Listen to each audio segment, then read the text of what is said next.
Today, my guest is Amrit Sandhu, international speaker, podcast host of The Inspired Evolution, and a purpose coach certified by Eckhart Tolle. In today's episode, we talk about how to find purpose. Your responsibility for your passions are for you, is to cultivate them, please. And that looks like something as mundane. I do this for my coaching clients. Calendar them. Put them in your calendar. Schedule things that you're passionate about. Raising consciousness levels. And then I was diagnosed after. It was like, hey, you're depressed. And I was a massive, yeah, you're depressed. It's not great news, but it was an awakening for me. I awoke to something greater in that moment, which is, oh, here is a different way. Surrendering to the flow of life. Now, it's an amazing tool, but the more you do that, I wonder if you can feel how that's creating anxiety in your system, right? So forward casting is the recipe for anxiety. So looking backwards, an invitation for depression. Looking forwards, an invitation for anxiety.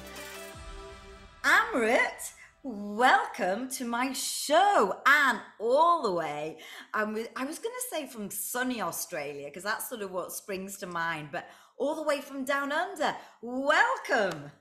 Oh, Sonia, it is such a pleasure to be here. Thank you so much for having me. And yeah, it is a bit cold and rainy here today. It is the middle of winter, but it is very sunny here in Australia, and it is a pleasure to be beaming Australia vibes all the way to you in UK. Thank you so much for having me. Well, look, thank you. And I feel very honored to have you as a guest on my show, because I have watched your amazing show, Inspired Evolution. I love it. Fantastic.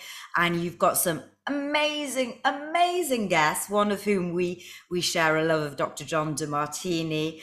And I'm sure we'll get on to talk a little bit more about purpose and values, and mindset and mission. But before we start, Amrit, can you tell my audience who you are and what you do? Oh, that's a great question.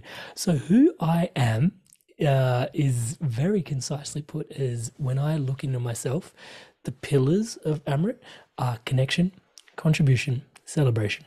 That's really all I see myself as being. The world sort of sees me as a purpose coach, but I see myself as a health coach. I love conscious conversation. And in there, the biggest thing that I'm trying my best to do is have conversations with people that invite more and more meaning into their lives.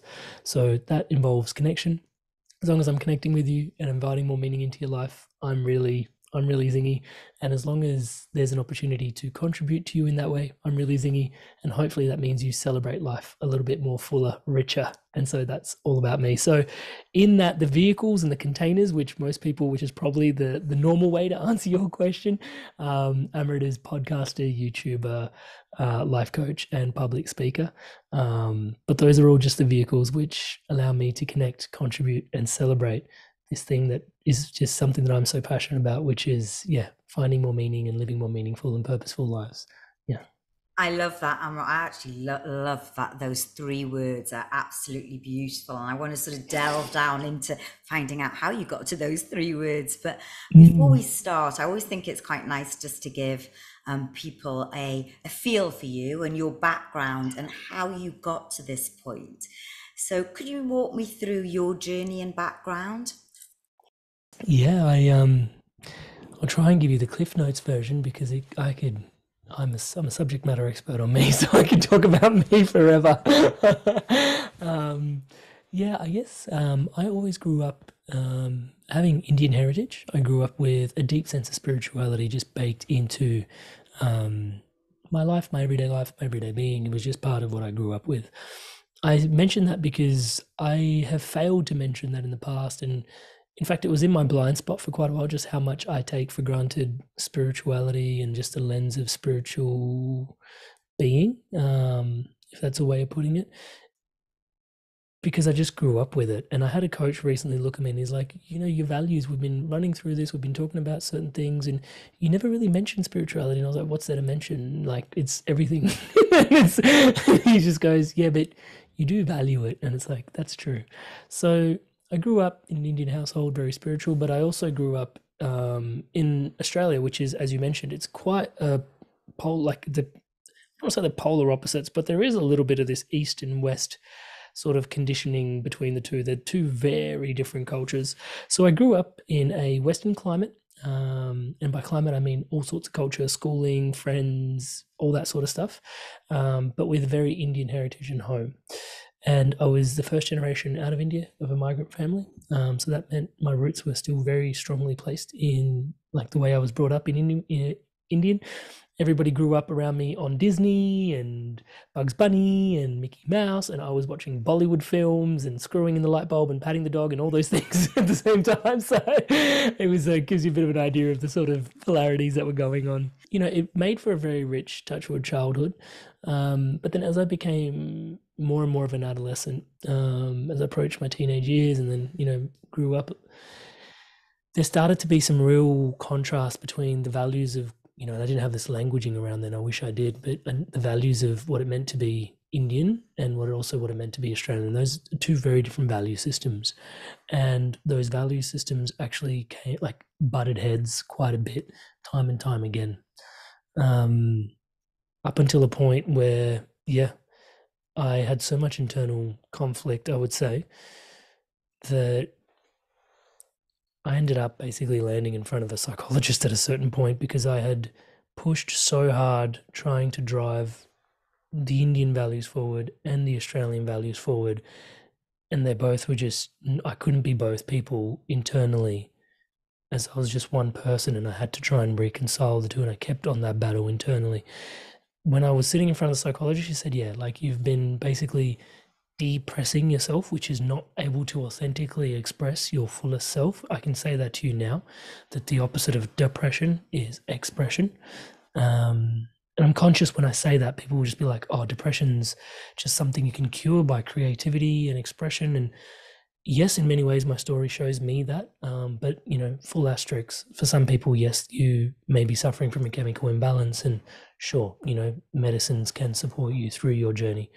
But for me, that was my truth, that I was very depressed. I was unable to express myself in the world because of these cultural conflicts that were going on inside of me. And that showed up in my character being compromised. I was trying to be someone that I wasn't. Yeah, there's a lot of dishonesty and I'm not proud of it, but it was just, yeah, even the people that were closest to me didn't even know the real me because I didn't even know the real me. Right. And that when I was sitting opposite the psychologist was quite a blessed memory, actually. I look back now very fondly on that time, but there was life before and life after. And she said, look, you've been basically struggling with depression for what seems to be about a good 5 to 6 years. What it seems is you've been navigating this, and it's great that you're here now. And actually, you'll be okay pretty soon, which was the remarkable bit. I was like, you just said I've had this thing for 5 to 6 years, and now I'll be okay in a matter of months. But now, as a life coach, I can understand where she's coming from because the two things she said to me in that moment were A, you know something's wrong, and B, you're looking to change. And at the time, those were just two things she said, and I just sort of, you know, in the conversation, I didn't even pay any light to them. But I look back on that moment a lot, and I realize now, as a life coach, helping other people transform, how important those two things are. Yeah. If you don't know that something's wrong, then you're not looking. There's awareness is the first key. And then, you know, the desire to change, actually being inspired to evolve, right, is a fundamental tenet to being. Sorry, those two, yeah, things are absolutely key. And as they say, you know, when the student is ready, the teacher will appear, and just being open to that, I think, like you say, is a pretty big step forward. Yeah, and it's interesting watching the journey of transformation as well, having facilitated it like one-on-one now for over 260 clients. Yeah, just how different people approach that journey. Like once they're aware, also like, sorry, I'm digressing a little bit, but I think it's worth discussing. Yeah. Some people believe that you can watch people and they believe that if they provide themselves more friction, if they beat themselves up more eternally about how they are and what their character's like and what's not working, they'll transform faster. Maybe because the friction will create a bigger spark and the flames will just of transformation will embrace them faster. But oftentimes what I've seen is that actually doesn't work. The people that actually transform faster are the ones that are willing to go, hey, I'm human. how can I love myself through this? I know it's so cheesy to say that out loud, but how can I love myself through this? How can I be kind to myself? How can I accept myself more for my shortcomings? And as you accept and you're softer with yourself in gentleness, as you're gentle with yourself, things actually unravel faster and you move into the next space a lot quicker than being hard on yourself. Um, that's just one of my fascinations, actually. Yeah. Amrit, just on that point, because I know there are very much mixed views of when you're talking about trauma or depression or just people not feeling right, maybe with some things that have gone on the past, gone on in the past. Is your view that we should really ruminate and sort of unpick the past and talk about it, or sort of okay, it's done, it's in the past, let's get over it, move on? Do you have a sort of point of view? Because I know there's some psychologists that you know you could spend, and I've done it myself. I've been on the other side where I've gone to counseling and spent numerous sessions talking about my past and Mm, how I was brought up, etc. And each session it seemed to be we were going over the past and the same things again and again and mhm. again. I'm not quite sure on the healing process. I'll say a few things around that. So, firstly, the present moment is all we have, right? And that was, I was coached by Eckhart Tolle to facilitate presence and purpose for other people for 6 months. And that was one of the most, Amazing. like, his reading his books was game changing for me. But then being coached by him was just like, even how that came to be, I was like, what is going on in life? How am I? Anyway, touch wood. When you're ready, when your student is ready, the master appears. Let's just go there with that. So, touch wood, one of the big things that I always remind myself is everything's here now. And I look at life a bit mythically. I believe story is a really interesting thing because when you zoom out, yes, the story has a past and the story has a future, but the character is always in the present. Yeah. And so I've tried this, and this is how loopy. And you say, do you ruminate? Yes, Amrit. I would exchange it for the word contemplate, but that's just how I feel more comfortable. I contemplate a lot of things, and I've even contemplated like if what would happen to life if I didn't believe in story. But then I'm still the character in the story that's trying to escape the story, and that's still my story, right? So story is this massive life contemplation, philosophical thing that you can embark upon.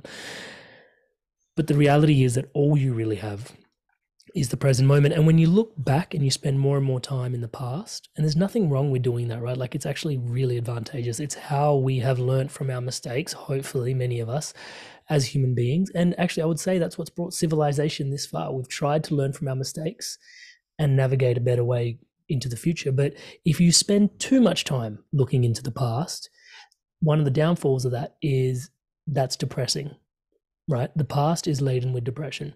I wish I could have, I should have, I wish that didn't happen. I wish, and like you can hear even just in the frequency of what's coming through right now, it's like, oh, it's dense, it's heavy, it's weighing you down, right? And then you've got the opposite, which is the future. And again, can't be demonized spending time in the future because being able to forecast into the future and look forward and go, hey, this is where we're going to go. And maybe I can make a plan for this. And maybe I should, maybe I could, maybe I would. Now it's an amazing tool, but the more you do that, I wish I could. I wonder if you can feel how that's creating anxiety in your system, right? So forward casting is the recipe for anxiety. So looking backwards, an invitation for depression, looking forwards, an invitation for anxiety. Now, like I said, they're both evolutionary tools. They both got us here. They're both really useful. It's the problem arises when we're stuck in those places. So to heal that, you come back to the present moment. In the present moment, I would argue we are whole, given everything we've gone through, right? This is the moment where, like, in the present moment, you are the most resourced you'll ever be. Right now, if I stop talking to you and I start thinking about what I'm going to do tomorrow, I'm now taking part of myself and investing it in the future, which isn't here yet. And I'm lacking resource. I'm like 80% here. So the most resourced version of me is actually the version of me that's here with you right now in the present moment, doing what he loves doing and showing up fully. Now, in there, one of the key things to recognize for me is it's really interesting because life does have these polarities, right? We are simultaneously completely fucking broken and yet entirely purely whole. It's so contradictory, and yet it is that is, and having interviewed all these people, coached all these people, both are true entirely at the same time, right? Like you are completely whole and you are completely empowered, and there is absolutely nothing wrong with you, and everything that has led you to this moment in the present moment is exactly who you were meant to be. Go you, go get it, right? That is exactly who you're meant to be.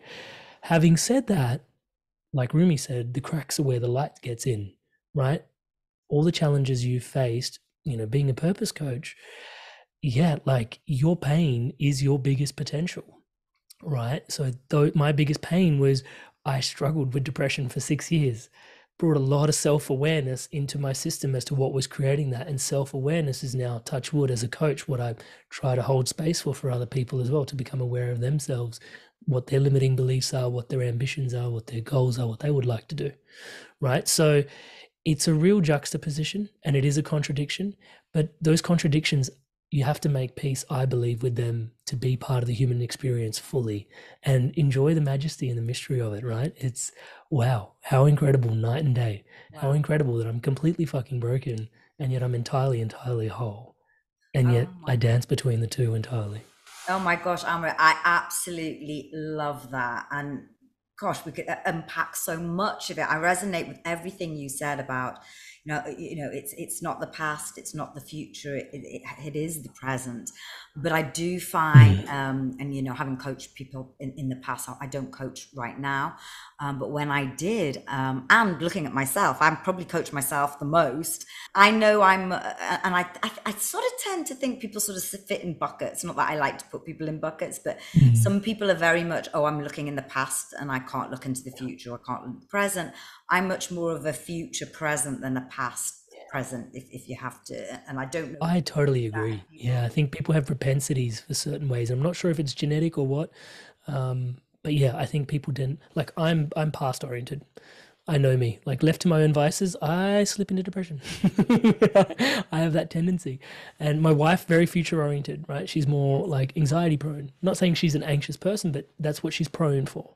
Right, and I'm prone to depression. But yeah, I love that description that you gave. Yeah, the key place to start is quite simply, and borrow this from NLP, but it's your languaging. Like, what do you say? What are you always talking about? What are you always reflecting on? And you watch the inner narrative for yourself. Oh, I shouldn't have eaten that donut yesterday. Oh, I shouldn't have. Man, I watched that extra episode on Netflix and didn't end up walking the dog. Oh, right. These are all beat yourself up, like, but from things you should have done in the past, right? And I can say those places from a really intimate place because Amrit has a propensity for beating himself up over the past, right? Where So, I'm like, and when oh, you, what am I going to have for dinner? yeah, and you're What am like, I and going so to yeah, eat so for you, it's tomorrow? like, oh, I've like, so for my wife, sometimes it's like, oh, I've got a patient tomorrow, and they're gonna have this procedure, and is everything prepped? Yep. Is the which nurse is going to be there? So she's thinking about the next day, right? And when you speak out loud, you'll just naturally find that the inside voice becomes the outside voice, and you're generally talking about the same thing. So bringing that scalpel, that lens, to have a look at what you're talking about is the easiest way to begin, right? There's so many ways you can have a look at this, but that's generally the easiest way to begin. And if you don't know, ask one of your closest friends, right? Do we always talk about things that have happened, or are we always talking about the future, right? And they'll be able to tell you. And that's one of the biggest hacks, because your friends are always around you and they have so much more awareness of you than you do. It pays to just eat some humble pie sometimes and just ask the question. So that's how you can identify it really easily. And that's just a little tool borrowed from NLP. In order to come back into the present moment, there are many different tools.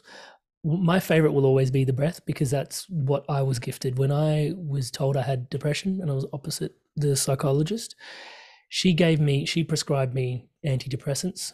And I remember I went home, took one, and I was like, this is amazing. And then I came down off it and I was like, that is scary as, pardon me for swearing, that was really scary, because I went up and then I came down and I was like, shit, is this how I'm meant to live life? Up and down on a roller coaster. I picked him up and put him in the bin. But the doctor that prescribed me to the psychologist, she used to do a lot of mental health work. And again, touch wood, Bless her cotton socks. By some grace of God, she gave me a 5-step breathing exercise. And as a young adolescent male, I remember her turning to me and giving me the breathing exercise. And I looked at her and said, breathe. Like, I was so condescending. I'm so embarrassed to admit this. Like, breathe. Like, I'm a human. Like, I breathe. I'm an animal. Like, all animals breathe. Like, breathe. Anyway, so she gave me, and pardon me for that, but she gave me a breathing exercise where you just count your breaths. So inhale, 1. Exhale, 2. 3. 4. 5. 4. 3. 2. 1. And you're in the present moment, right? And counting your breaths, because the brain needs something to latch onto, the counting focuses it on the breath. And there is nothing more real time that is ever happening for you than your breath, right? Like, even you perceiving your breath, as you become a meditator, you start to trip out on all the little trippy bippy bits. Is like there is a slight lag because your perception is catching up to the fact that you're breathing.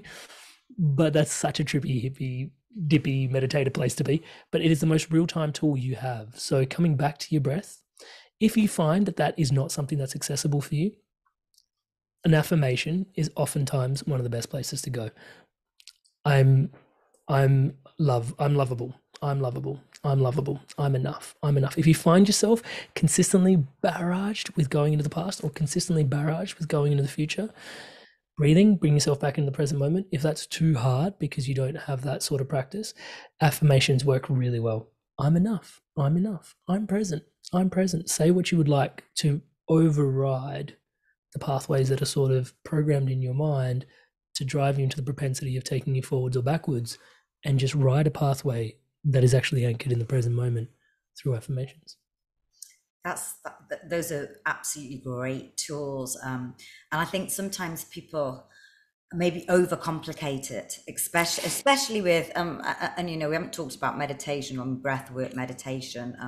Obviously, there's a lot involved in affirmations, but I Mm. think there's a lot of people out there, and look, I spent a long have spent a long time in the personal development world as well. But I do believe that there is people overcomplicate Oh, definitely. what is something that is quite simple. I mean, you've just said it's in those 5 breaths you took. I did exactly the same and felt immediately centered and grounded. Yeah, I'm sorry, I'm gonna jump in there. Yes, I have so please, I have please. this is so inappropriate for me to say, but I think there's a few people that are listening to this that I find it useful to share because having been in personal development as long as you have and I have, just continuously growing ourselves, and the point that you made is so important. I feel the truth, especially these spiritual truths, the things that are like big life truths, they're always simple. Life wasn't meant to be hard and complicated. Yeah. And also, yeah, money's definitely not good or bad. It's an amazing tool.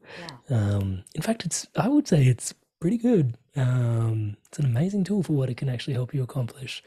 Um, but yeah, it's being cognizant of, yeah, just making sure that your hard-earned value goes to things that you truly value.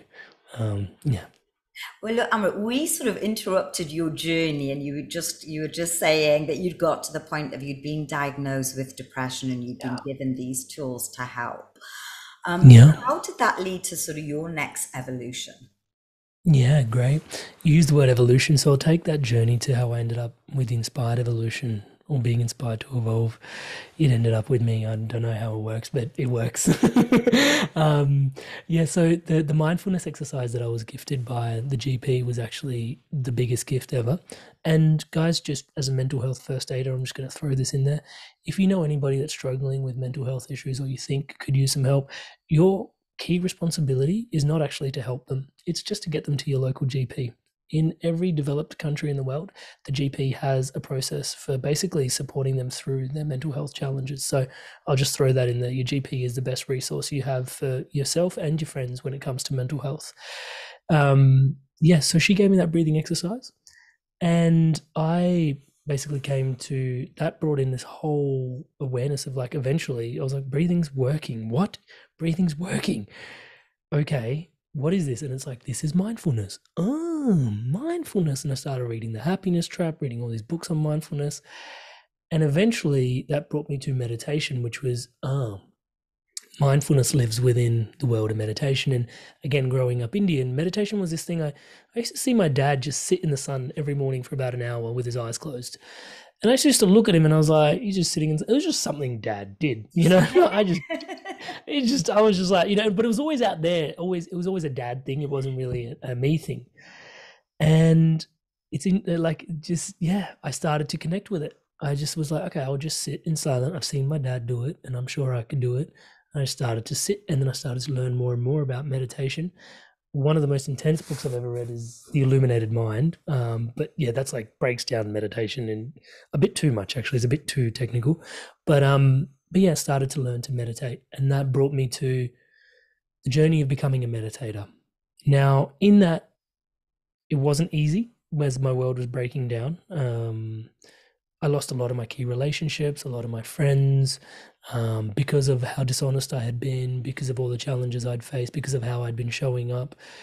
And for me, there's been these few moments of clarity in my life where I've just gone, I know what my next step is, and it's really, really uncomfortable. And for me, it was to move city, because I knew in the environment that I was currently in, it was very difficult for me to find a whole new slate that I just realized what I needed to write on it, because the psychologist gave me the gift of, you need to just implement the value of honesty. So my GP gave me mindfulness and meditation, and my psychologist gave me the value. And I didn't, at that point, I didn't even know that I could rewrite values. I thought they were just something like your character was just who you were was who you were, and you weren't able to change. She was like, you can install honesty into your system. I was like, oh, I could learn to be more honest. She's like, yeah, absolutely. You're doing it right now. You're breaking down the old and inviting in the new as we speak. And this is what's happening for you. This is the new path. And so I moved to cities, from Adelaide to Brisbane, and yeah, basically doubled down, focused on my education, because one of the big things that was not working in my life was my education, which was ironic because I was always, touch wood, a pretty good student. And then I ended up in Brisbane, and I used that as a stepping stone to get to Melbourne. Once my grades got really good there, I could apply to any university in Melbourne, got into Melbourne. And again, you know, through the process of having really good mental health and self-awareness, I pushed into becoming an engineer. And I graduated, touch wood, now I don't say this to gloat, but I graduated top of structural engineering, top of engineering, top of RMIT for that year, my university. And the reason I share that with you is because when they awarded me the award, they said, why should we award you this award? And all I said to them was, hey, it would be quite a testament to meditation and mindfulness as a whole practice for someone that got asked to leave university at one point to graduate university when they applied themselves with these tools, top of the university. And this guy got kicked out of university, and they're the same fucking person, right? Like, these tools work. And they heard my story and they were like, actually, I think that's a pretty good story, and I think we'd use it. And I told them I'd use it to inspire others, touch wood. So here we are with the Inspired Evolution. So I owe it to all of that work to share it with you, and hence I share it with you. And then from there, you can imagine I got the opportunity to basically land the ideal job, because I graduated top of my class. And so I could have taken any job I could have, and I did it. And yeah, then pursued about 7 years of what I now look at quite serious career misalignment. And that's my second biggest challenge in life. When you do the Myers-Briggs on Amrit, the key things I should be is like coach, teacher, speaker, educator, trainer, that sort of stuff, which is all the stuff I do in the Inspired Evolution. The key things I should not be, according to my profile, which again, profiles have their limitations. I appreciate what you said about before, like not everybody fits into a bucket, yet these buckets can be helpful. The key things I shouldn't be is like mechanical engineer, electrical engineer, structural engineer, all degrees that I pursued, right? So the irony of that, yeah, is not lost on me. But at the same time, showing up every day for work was a really, really, really, really it got harder and harder as I went on. And the irony is, as I'm sharing this with you, the very first day I got to work, I remember looking at my CEO and he was talking to somebody and he was actually being dishonest. I saw it happen, literally happen, like in front of my eyes. And I remember going, holy shit, I've worked so hard on myself to get to here and I'm here. And this ladder that I'm on goes to there. If like everybody dreams to being the CEO, right? So I was like, that's like, but then the intention that I harbored was maybe, well, I guess we'll be the next generation. We'll be the people that will, you know, I will be the change I wish to see in the world. And so I was hoping that potentially through this journey, like something would shift. But lo and behold, 7 years of continuously grinding, grinding, grinding, grinding. And I like to joke from stage that construction in Australia has some really long hours. It's 6 a.m. to 6 p.m. as a bare minimum. If you're doing a late night, it's 10 p.m. And it's 6 days a week, not 9 to 5, 5 days a week like most other industries. So I just had my midlife crisis in some ways earlier than most people because I put in the same amount of hours that people put into about 45, 50 by the age of 30. But yeah, that's just me just kidding around. So what ended up basically happening is I was going to work and I was feeling consistently like I was just a cog in the machine. Here I was giving everything I absolutely had, 6 a.m., 6 p.m., 6 days a week, spending all this money to live in a really nice home in rent where I wasn't even there, right? I was never there. Spending all my weekends to just cook the meals for the week coming up ahead and just make sure I was prepared. And I felt like everything I had was just given to this entity, which was the company I was working for at the time. And the painful realization that if anything was to happen to me, 2 weeks later, I'm just a number to them. They just replace me and move on. The world doesn't stop for the machine, right? But I've got a like, I've got a partner, I've got a dog at that point. Now I've got a family, touch wood, but it just was very difficult to reconcile just how inhuman it felt for me. Now, I had to go through that journey. And for some people listening in, construction management is not a bad career at all. It's in fact, for some people, it's their dream because it aligns to their values. But for me, there was no connection. There was very little contribution. There was no celebration. So Amrit as a cat was being rubbed the wrong way for 7 years consistently. And the friction just continued to build and build and build and build until the point that enough became enough. And I didn't really know what to do. So some part of me realized that, Touchwood education's always been one of my strong suits, but I've never been educated on how to be an entrepreneur or a creative. But these are the people that I look up to, coaches, authors, speakers, the John D. Martinis of the world, the Sonias of the world, creating events, hosting people, doing all these incredible things, hosting podcasts, coaching people. I was like, how do I learn how to do that for myself? And I said, I'm just going to, long story short, I started a podcast. It's called The Inspired Evolution. I'm inspired by these people. I want to evolve into becoming who they are potentially in the world. And I'm just going to interview them every week. And hopefully, after about 200 episodes, I'll have some modicum of a clue on, somewhat of a self-driven education on how these people did what they did. And I'll be able to install some of those lessons into my life so I can live life a little bit on my own terms and not be the cat that's been rubbed the wrong way against his values for this lengthy, lengthy, lengthy period of time. That felt so painful. How do you really know it's pointing you in the right direction or whether to listen to it? Yeah, I sometimes feel like it's like, wow, this has just happened. Do I need to do something with that or do I just let it go and park it? Oh, I feel like it's already happening. If it's that aligned where you're literally contemplating something and someone presents themselves and they're like, that's exactly what I just did. It's a bit too eerie. I listen to the eeriness of it. If it is too good to be true, something's up. Universe is communicating.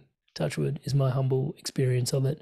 That's what I believe. Doesn't have to be what you believe. Maybe I'm too far-fetched for you, Nope, but nope, that's what I believe.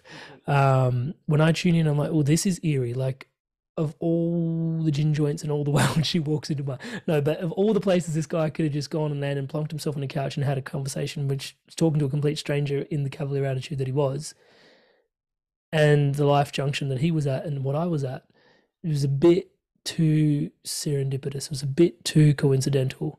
And again, like you, those moments happening again and again, I just stopped believing in coincidence altogether. So I'm always listening. As to whether touch wood that tells me to take action or not take action, generally I use it as a sign that I'm on the right path. I'm not using it as an invitation to go deeper or to pull back. I'm just using it as a sign to, hey, you're doing well. And then generally that, yeah, I guess is inviting me to go deeper. But yeah, it's a sign for me more than a call or a push. And so for me, that was a massive sign. Yeah, it's just like super serendipitous. And in that moment, I just find it's a bit too good to be true. And I just find that that's a perfect sign. And you've kind of just got to roll with it at that point, because you can choose to ignore it, but I'm not sure that makes life as interesting or as fun or as playing into the majesty or the mystery. Yeah. That really leads me into another area I really wanted to talk to you about. And I think it leads nicely into this, and that is the various levels of consciousness. Oh, yeah. Uh, because it is a nice lead in, and it's an area that I've been exploring. I think. I mean, are we all on it? You said you just naturally you're spiritual. You wouldn't sort of necessarily describe yourself as that because because of your heritage. Where I think I've become much more spiritual or awake or whatever you want to call it. Everyone. I mean, I think people sort of maybe overuse that word at the moment. Are you awake, or what does that actually mean? I think we're all hopefully awakening, step by step. I think there's a collective awakening that we're currently going through. Awake for me, the way I experience it, there was a moment before when I was walking around with my values incongruent. I was asleep to something. Yeah. And then I was diagnosed after. It was like, hey, you're depressed. And it was a massive, like, yeah, you're depressed. It's not great news, but it was an awakening for me. Like, I awoke to something greater in that moment, which is, oh, there is a different way, you know? And so breakdown to breakthrough is a common path. I wish it wasn't for everyone's sake, but I think that is just something we're consistently doing. And so awakening comes in many different forms. But generally, as they describe it, there's the Japanese have their wisdom around there's the Satori and the Kensho. The Satori is the bliss, the samadhi. When you sort of have those moments of insight. I'm Googling courage and I'm having an epiphany. Like the lights are coming on. It's like those moments where it's like, like the God, like, the heavens open up. And that's Satori. And then you have Kensho, which is the stick of life, which is me showing up out of alignment in a career for 7 years, bang, bang, bang, consistently, the friction. And that's also teaching you, right? So life is one big opportunity to learn and grow. And as we continue to open up and, there were places that were previously unaware of or unlooked at or unresolved or unpeeked under the hood of is probably how I would explain it to my son. Yeah, when you start to look, generally you start to accept. And when you start to accept, it becomes whole again. And when it becomes whole, you're like, oh, I was afraid of that, or I wasn't looking at that. And then you integrate a whole new part of yourself. And generally, you wake up to another. I have resistance around using the words level, but I would use level because it fits. And yeah, I think that brings us to the conversation around the levels of consciousness. Again, I am really challenged by the word level. Fundamentally because it lacks humility. When you start saying level, it sort of says, I'm here, you're there, I'm here, and we're all on levels. And now there's spiritual levels, and spirituality is, if it is not about levels, right? Spirituality, for me, if you had to rebrand it simply in a word, would be unity, right? Unity is spirituality. Spirituality is unity. So where the fuck do levels come from? Exactly. But I need languaging to be able to explain it so you can help navigate your journey in this world of duality, right? There is night and day, light and dark. So in there, you could level zero consciousness, if we start there, is pre-language, human pre-language, right? So we don't have language. That is level zero consciousness. Level one consciousness is a sphere out from there, and you can call it many different things. Most people would label it as to you reality. It's where life is happening to you. And that was me prior to someone telling me, hey, you can install the value of honesty and your whole life's going to change. Life was happening to me. I was what you call a victim. Everything that was happening, oh, life's not going my way, or this isn't working out, or what the fuck, or this or that, or this is just who I am. This is how I'm going to be. I can't change myself. Life is happening to you. That's level one consciousness. And generally, what happens, I see this time and time again, is a moment of Satori or a moment of Kensho comes in. For me, it was a lot of Kensho, right? I got asked to leave university. My girlfriend was ready to break up with me. My friends, basically disowned me. My mum and dad couldn't even bear to look at me. Like, they were very supportive, but it was hard for them to accept all the shit that I had done, right? So there was a massive amount of Kensho for me to then pop out on the other side and say, I need help. And I went and got help. So a psychologist, got a mindfulness exercise, and I popped into level two consciousness. Level two consciousness is where life happens by you, right? You can now set goals. And I call this stage, I just like to give them labels because it's easier in my head. This person's the achiever, right? Who listening to this has set goals. Yeah. If you're a goal setter, you are level two consciousness, right? Level two, life is happening by you. You're setting goals, you can actually achieve things. And it's significantly more empowered than level one, where you're a victim and life is happening to you and you've got no option, right? You can't change. Level two is all about evolution. You can grow. I'll set some goals, I'll set some targets. To keep it succinct, generally what will happen, people at level two, and this is where you'll see people that and I've coached remarkable people that have like 3 cars in their driveways. They've got multiple houses, multiple holiday homes, traveling for 6 months of the year, living what by most people's standards would be the dream life. And they're just like, Amrit, I'm empty. Like it looks like fruit from the outside, but if you squeeze it, it's just ash. Like there's fucking nothing here. And those people, like they've clocked level two, right? And some of us don't have to clock level two. Some of us can feel it already. Generally, what happens is you'll set a bunch of goals, you set a bunch of success stories for yourself, and you live into them and you realize they're not what you thought they would be, or life knocks you around. Sometimes this happens when you lose a loved one or you see someone close to you pass away. I lost a mentor. I remember this was, pretty pivotal for me as well when that happened, touch wood, bless her soul. You start to go from achieving to the next level, which is level 3, which is actually all about surrender. Yeah. And surrender is a very difficult concept for most people, right? Level 3 consciousness is life is no longer happening by me, it's happening through me. Oh, sorry, for me. For me. For me? Yeah, for me. And in that space, sorry, I jumped the gun. Level 4 is by me. Yeah, through me. Yeah. And so if life is happening for you at level 3 consciousness, everything, all the challenges that have brought you, you're completely broken and you're completely healed, right? How do you reconcile that? You can't. You just surrender to it, right? This is life, right? And I'm meant to be doing this. And it's like, oh, I look back from a level 3 perspective, touch wood, not saying that I'm always level 3, yeah, I'm not levels, just from a level 3 perspective, I look back on my life and I was like, absolutely, you were meant to go through 7 years of career misalignment because you were always meant to help people navigate their challenges with career misalignment, life misalignment, leadership misalignment.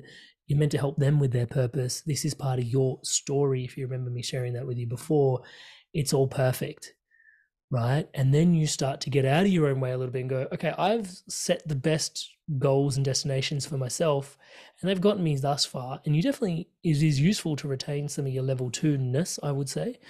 But at level 3, you start to go, okay, what is the universe presenting me? And it's touchwood from level 3 places where, somehow I don't want to say you're nobody, that talks me down, but you're not Eckhart Tolle yourself, and yet Eckhart Tolle is coaching you. And it's like, who am I to be coached by you? Like, you are one of the most amazing people I've ever even managed to come across. You just surrender, touch wood, and the universe presents you with opportunities, right? Me listening to the synchronicity of that gentleman walking into the surf hostel, that's now inviting in more surrender, learning to listen to that, learning to go with the flow. And I like to look at this person as the flower, right? So you've got the victim, the achiever, the flower. And this is where you're tapping more and more into flow. And then, as I jumped the gun before, level 4 consciousness is life is happening through you. You are one, you are unity consciousness, you're enlightened. And touch wood, I think there are more and more people now on the planet with this awareness, because I do think collectively we are going through a shift. I think the world is shifting from level 2 consciousness to level 3. You can see many people are like trying to achieve. Millennials are like, I don't need to work all those hours. I'm not doing it.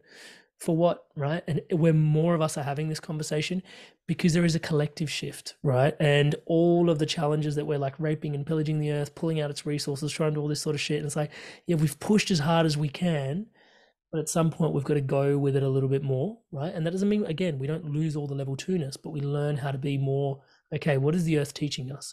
Sustainability was a great conversation. How do we sustain growth? Now it's like, how do we regenerate? Whoa, now we're in flow state, right? Now it's like level 3. So we're going through a collective shift. We're going through the shifts, and there's a responsibility on us to do the work. We're collectively doing the work. There's a responsibility on us to like support each other through the work. And I think that succinctly but longishly sort of describes the levels of consciousness. I'm with you. I feel the shift. The shift.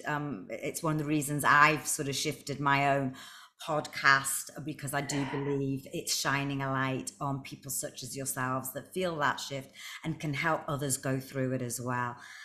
Because I think it's happening, and I think, yeah, there are days where I'm just like, wow, I was not like this 5 years ago. I'd be like, where's my to-do list? What am I doing? This very Mm-hmm. goal and very achievement. I was very much in level 2. And now it's like, no, just relax, just let it go, let it Mm-hmm. be in flow, whatever will be. And this is happening so and it is, I think some people say, well, how do you get to the next level, or how do you increase your consciousness levels, or why do you Mm-hmm. feel that way? And I don't know how to answer that. And the only thing I can say is I just feel it. That's for me. Mm-hmm. It was like, for me, it was like the whole COVID thing. I just felt something wasn't quite as the media were portraying, this, that, the other. And it was just a massive, it doesn't feel right to me. That's all I can say. It's not, I don't need to go into the nuts and bolts of everything. And it's the same around, I've got the same feeling around money, around corporate life, around these certain things. And again, I'm just going by my own feelings.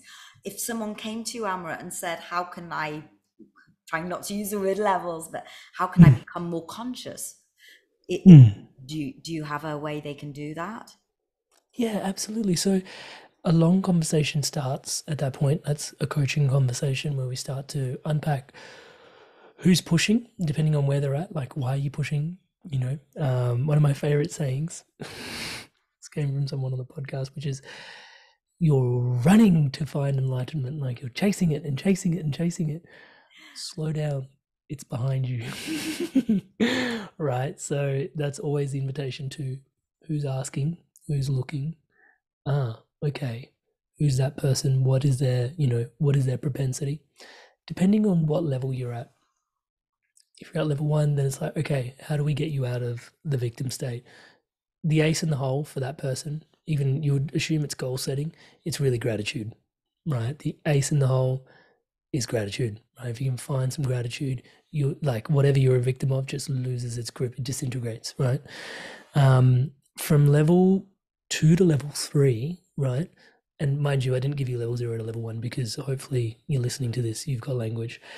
So level 2 to level 3, the key tools in there, I find, just from the work that I've been up to, and again, leaning into the Eckhart Tolle coaching, the first tool is acceptance, right? You'll notice the difference between level 2 is there's a lot of push trying to potentially manifest outcomes that may or may not be aligned with you, but you're pushing and you're achieving and you're actually getting it done. You may be burning yourself out a little bit to reach that far, but you may be getting it, you may not be getting it. But at level three, one of the things you've cracked through is you've just accepted a significant deal more, right? It's just like whether I have the nice house or not, I'm still the child of God. Like, and I'm here and I've got richness in the present moment. I'm here talking to someone on the other side of the world in UK. Such a beautiful interaction, such a rich conversation. Whether I have whatever I was trying to achieve doesn't mean anything. I'm just following the flow and I can accept that this is actually the beauty of life, connection, right? So for me, that's my money, right? Um, so yeah, touch wood. The first place to start is acceptance. The more you can accept, right, the more you'll slip into level three consciousness. Now, in there, it's pretty interesting because surrender is the word I used before. Surrender and trust are two sides to the same coin, right? If you find yourself you can't surrender, it's because you can't trust. Yeah, and sometimes I find that really useful because trust is something on this side of the coin which I can actually work on, right? Surrender seems like the dark side, and trust looks like the light side. It's like, do I trust the universe has my greatest intentions in its heart? It's like, oh, not always. There was that time, and it's like, okay, boom, that's where you can't surrender, bro. That's what you need to work on. Yeah. And so from there, it's like, that's what I need to accept. If I can accept that, then I can trust it. Now I can learn to surrender. So that's one of the tools. Another one of the tools to go from level two to level three is joy. Yeah, finding what actually brings you joy. Joy is very different to happiness. Yeah, let's just be super clear. It's more of a spiritual emanation, right? You can be joyous in the moment and not even be laughing, not even be smiling. Touch wood is a radiance to joy, right? So there are certain things that bring you joy, and you know what they are, right? And that's where the knowing fascinates me.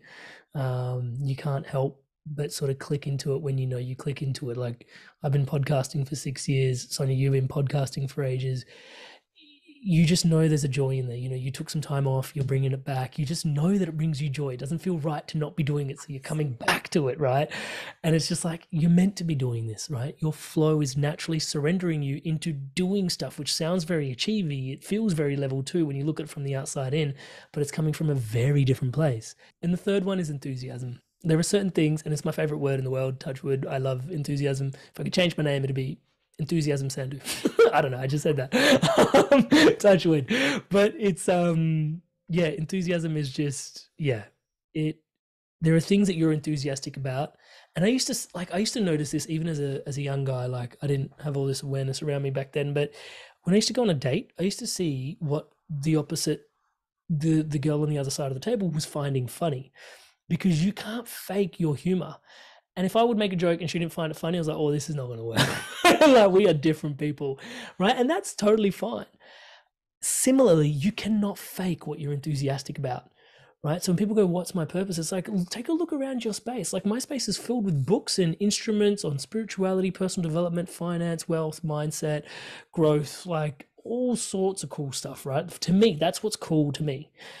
And musical instruments like frequency music, songs, devotional music, it's what's always, and I'm enthusiastic about it. You can see, as I'm saying, like, the words are Yeah, tumbling out. I'm trying to catch up to the words that I'm coming saying down that the are coming out of my, airwaves. slow down, right? But that's enthusiasm, and you can't fake that, right? And some people go, oh, I don't have anything in my space. And I was like, what are you YouTubing all the time? Right? Like, are you always looking at old classic cars? Yeah. Or are you always looking at magic tricks? Are you like always looking at beauty tips? Like, what are the things that you're checking out, right? How to do the perfect deadlift? Like, are you into the, like, oh, it could be anything, right? How do aircrafts work? How stuff works? It could be anything. But you're spending your time and energy. Your spirit is always, enthusiasm is to infuse with spirit. Your spirit is always emanating into this 3D reality. What are you enthusiastic about? That will also bring you from level two to level three if you can follow what you're enthusiastic about. For me, it's conscious conversation. Touch wood. You asked me before, what does Amrit do at the beginning of the podcast? And it's like, yeah, lots of things. They're all the vehicles for conscious conversation, right? Driven to help people find more meaning in their life. I love that we got to touch on that. Literally, purpose is such a huge topic. One of my, I spent a long time searching for mine. Mm, And I guess the question I wanted to ask you was, do we all actually have a purpose? I believe so. Yeah. I believe so. I like we don't because I don't believe in coincidences, right? Like just like you. So that means that everything has a reason the way that it is, right? Touch wood. It can be hard to stomach with our limited human awareness. And it doesn't always have to be, I think people get stuck in thinking it's got to be this huge, big thing Oh yeah. because of what we hear on YouTube and through podcasts and the media. It's like, okay, we're seeing the ones that want to get out there and talk about their purpose, but for some people, and and maybe I'm gonna maybe show talk about women. I don't personally have children. It's just not a calling I've had, but I think Mm, a lot of women see purpose through their children, and I don't think there's nothing wrong with that. Maybe that's a purpose, motherhood, or it could be something simple as cooking. You love cooking. I don't know. There's mhm. purpose doesn't need to be that big, huge thing. It could be, like you say, it's what brings you Yeah. joy. It's what, All right, let's go there. I'll try and keep this succinct. But so generally, what you have, and this is one of the trainings that I do, it gives you some insight into coaching with Amrit, I guess. So you generally have a set of curiosity points. This is how an engineering spirituality with you. So pardon me if I'm getting too into the weeds. You generally have a set of curiosity points, and you might be curious about, health, wealth, finance, and how your spirituality and manifestation and law of abundance can bring all that in together. That's just 4 data points. I'm just drawing a ring around anything. Could be you've got curiosity around how to draw, early childhood education, and good food and nutrition. You draw a ring around those things, right? The minute you can draw a ring around 3 curiosity points and try and cinch them together, right? And bring them closer together. For me, it was like conscious conversation around spirituality, entrepreneurship, learning the skill of conversation, and like building more connection, contribution, celebration. Oh, there's more than 3 there, right? Like the minute you've got 3 or more, you've actually got your hands on a passion. Right? So it starts with curiosity. We are the universe looking in on itself.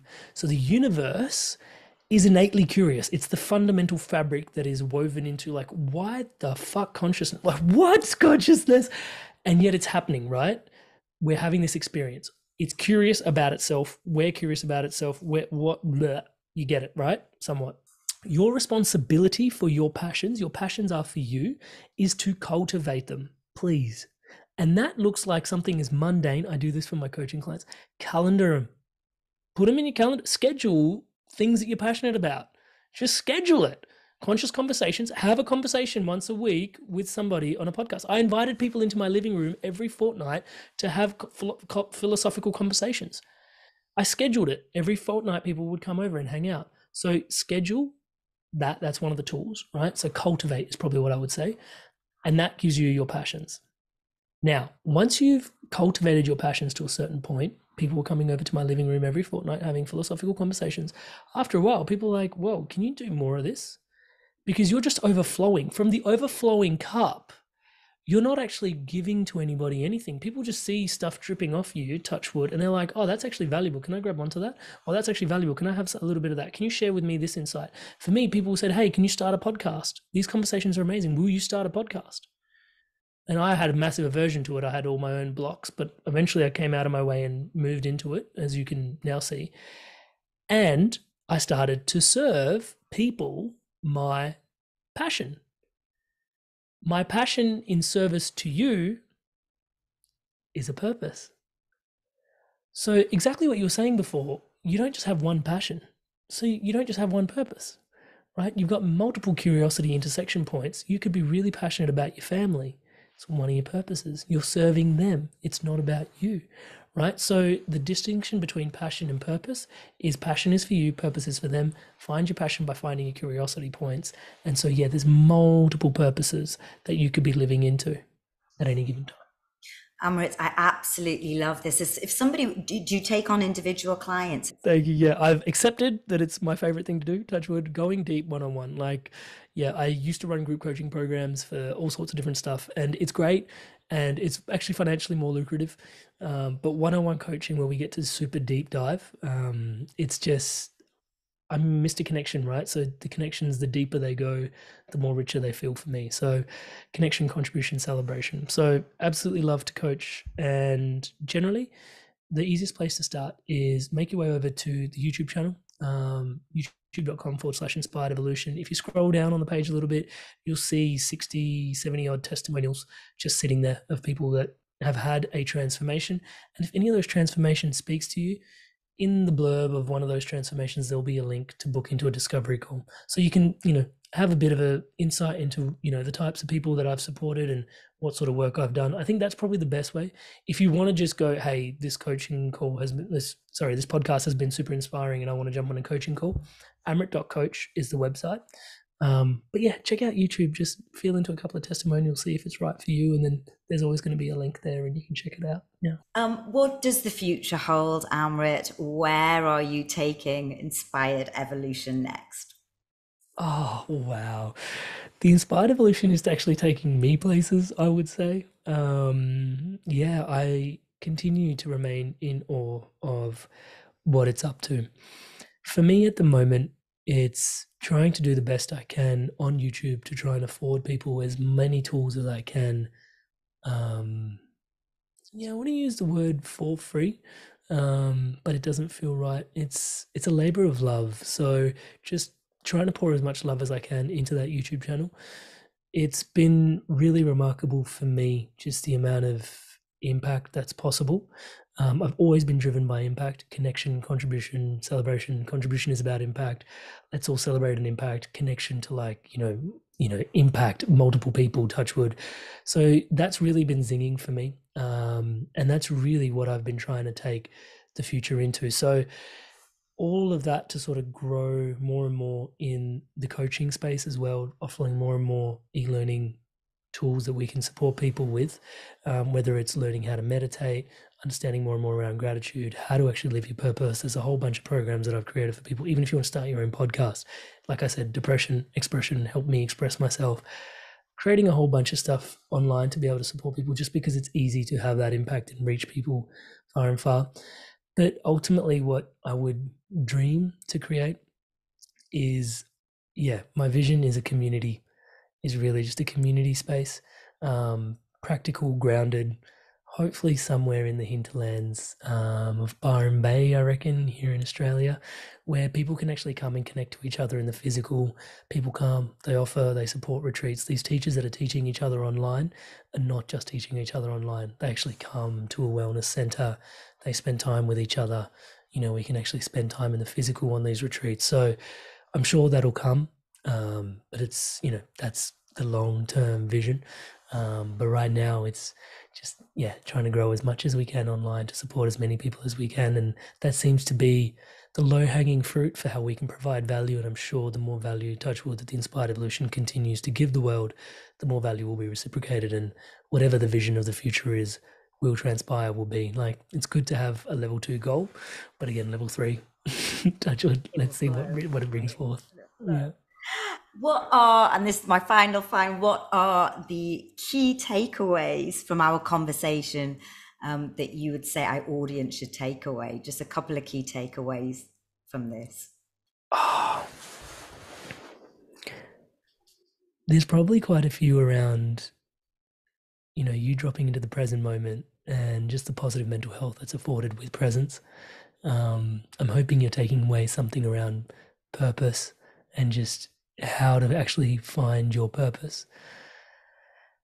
But the big thing that's been my fascination, I hope some of that's rubbing off on you at the moment to be fascinated by, is this sense of knowing. Like, some part of you knows you're made for more. Some part of you knows something's not serving you. Some part of you knows that something's serving you. We don't know how we know that, but we just fucking know that, right? Thank you for tuning into the show. Please subscribe and share. That would really help me get these valuable messages out.